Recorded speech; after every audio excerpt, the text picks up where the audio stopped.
metropolitan region around Jordan's capital, Amman, represents a microcosm of the complexities that define rapid urbanization in today's world. Within this context, Rusaifah, a dense industrial edge city just outside of Amman's municipal boundaries, represents a unique set of challenges and potentials. Urban complexities here are even more pronounced than in the rest of Amman's metropolitan region.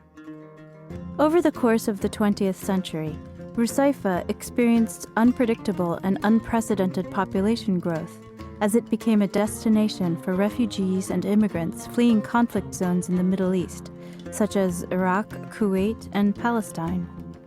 Today, officials estimate that Rusaifah is home to around 200 to 600,000 people, although there's little to no official data about many of its informal neighborhoods.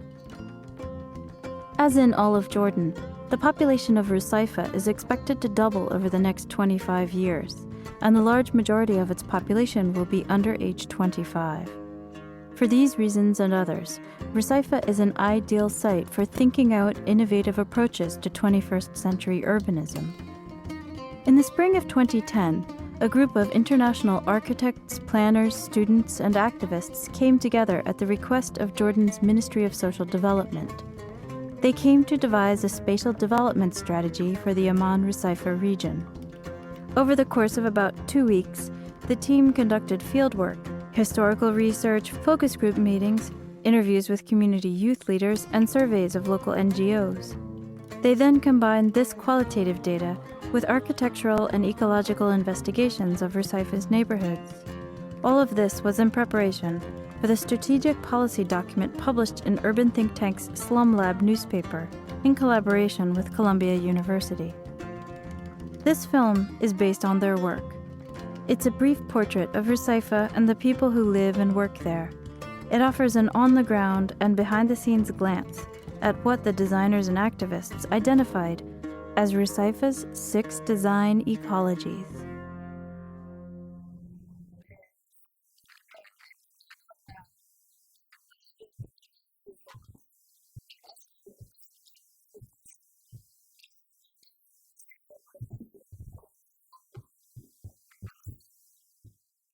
Successive waves of refugees, driven from their homes by conflicts in the Middle East, have caused Rusaifah's population to grow at an unpredictable and unsustainable rate. Also, displaced people experience difficulties becoming settled and integrated into the local economy and community. However, the large and rapidly growing population in Rusaifah also offers an abundance of social capital and human potential. It's precisely this fact that is one of the city's greatest strengths. It has the manpower and energy to confront the other challenges facing the region. If Rusaifah's young people are trained in sustainable practices, green industries, and entrepreneurship, they will have the tools and the drive to change their community.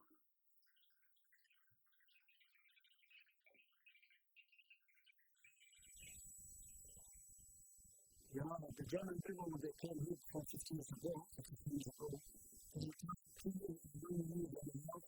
to find where to live and work. Jordan is one of the world's 10 driest countries. Per capita, Jordanians have access to only 80 liters a day, well below the international standard for basic needs, 100 liters per day. Rusaifah's residents have access to only 65 liters per day, much of it supplied by private water tankers.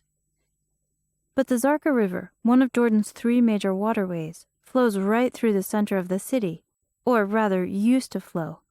Today, the river's water has been diverted upstream, and the riverbed is dry for much of the year. In addition, poorly regulated local industries dump effluents and runoff into the riverbed.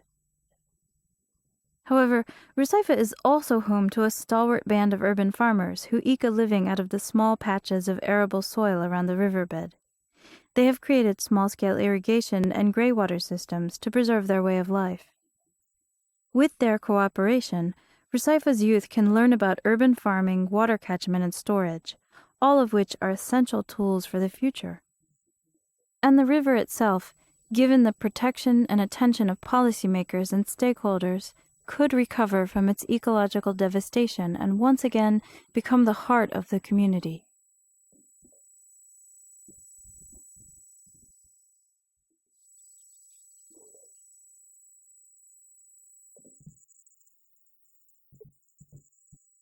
Throughout the second half of the 20th century, Rusaifah, like many industrial settlements in Jordan, was the site of a large phosphate mining industry. Huge mountains of phosphogypsum, the slightly radioactive byproduct of phosphate mining, can be found throughout and around the city. In addition, in the mining process, hills were undermined so intensively that they can't support buildings. And when the mines closed, they weren't sealed properly, and radioactive phosphogypsum and its byproducts are ubiquitous. Many of the phosphate sites in Rusaifah have been zoned as green space, and efforts are underway to find methods for remediating the contamination. Past efforts to clean up old phosphate mines provide a roadmap for tomorrow's green engineers to make these open spaces healthy for public use. More broadly, being educated and knowledgeable about the environment can give youth both the capability and the will to design sustainable solutions.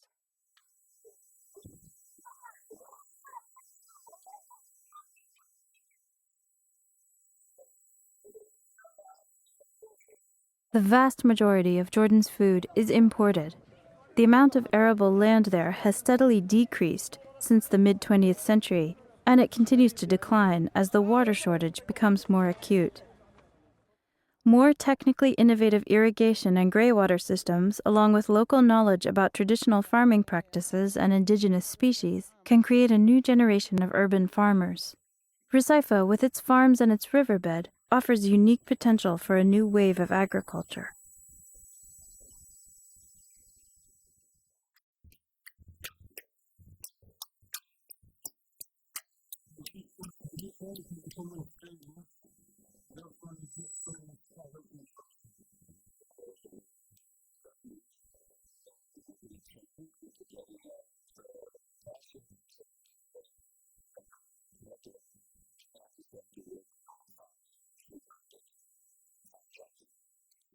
Local industry in Rusaifah clings to unsustainable 20th century industrial practices. The factories and auto repair shops there are sources of pollution and are becoming less profitable as Jordan's economy turns more towards tourism, financial management, and IT. As a result, there is an eager workforce primed for learning about sustainable practices as well as entrepreneurship.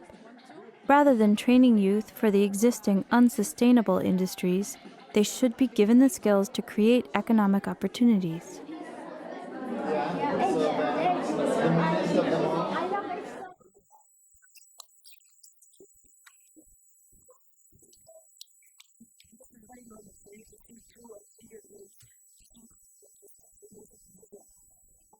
Rusaifah's young people face seemingly insurmountable odds. Many are displaced or the children of displaced people. They find themselves in a new city that does not yet offer healthy spaces to play, a new city that offers limited educational or social support resources. All this, and the number of young people in Rusaifah is growing rapidly. Yet, this is precisely the reason that the youth themselves offer the best possible solution to Rusaifah's problems. With the right guidance and comprehensive social support resources, they can use their unlimited potential and energy, their own bright imaginations, to light their future.